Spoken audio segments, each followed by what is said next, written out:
Assalamualaikum warahmatullahi wabarakatuh. Sahabat suara hati.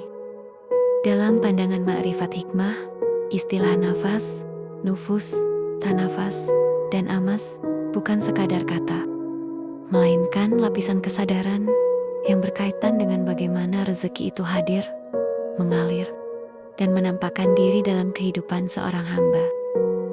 Rezeki dalam makrifat tidak semata dipahami sebagai materi, tetapi sebagai pancaran kasih dan kehendak ilahi yang turun melalui berbagai pintu, termasuk melalui keadaan batin manusia itu sendiri.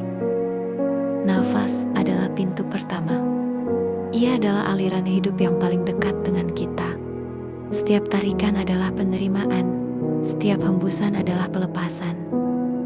Dalam menarik rezeki, nafas melambangkan kesiapan menerima karunia. Jika nafas dipenuhi kesadaran dan zikir, maka ia menjadi magnet halus yang membuka jalan datangnya rezeki karena hati selaras dengan sumbernya. Nafas yang tenang, penuh syukur, dan tidak dikuasai kegelisahan akan memancarkan ketundukan, dan disitulah rezeki mengalir tanpa hambatan. Nufus adalah dimensi jiwa atau diri batin manusia. Disinilah letak tarik-menarik antara keserakahan dan ketundukan. Rezeki sering terhalang, bukan karena tidak ada, tetapi karena nufus yang masih dipenuhi ambisi, ketakutan, atau ketidakikhlasan. Ketika nufus dibersihkan dari sifat tamak, iri, dan berlebihan, ia menjadi wadah yang layak menerima limpahan.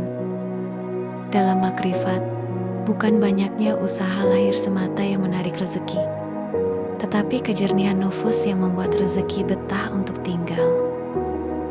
Tanafas berarti berlomba atau bernapas bersama, dalam arah yang sama. Ini adalah isyarat bahwa rezeki juga berkaitan dengan gerak usaha dan kesungguhan.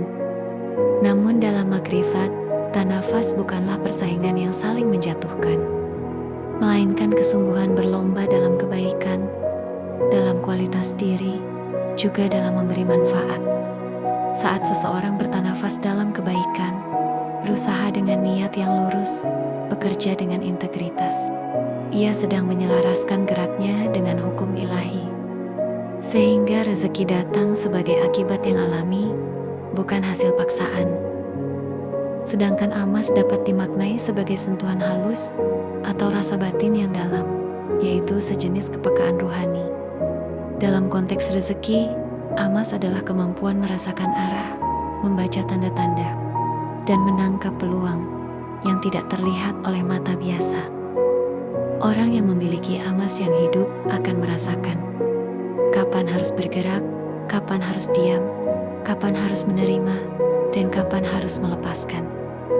Ia tidak semata mengandalkan logika, tetapi juga kepekaan batin yang telah terhubung dengan kehendak yang maha mengatur rezeki. Maka, dalam kesatuan makrifat, menarik rezeki bukanlah sekadar mencari, tetapi menyelaraskan napas yang sadar, nufus yang bersih, tanafas yang benar, dan amas yang peka. Ketika keempatnya selaras, rezeki tidak lagi terasa jauh atau sulit, karena pada hakikatnya ia sudah ditetapkan. Yang berubah hanyalah kesiapan diri untuk menerimanya. Rezeki pun datang, bukan hanya dalam bentuk harta, tetapi juga ketenangan, kemudahan jalan, dan keberkahan, yang membuat sedikit terasa cukup dan banyak terasa membawa manfaat.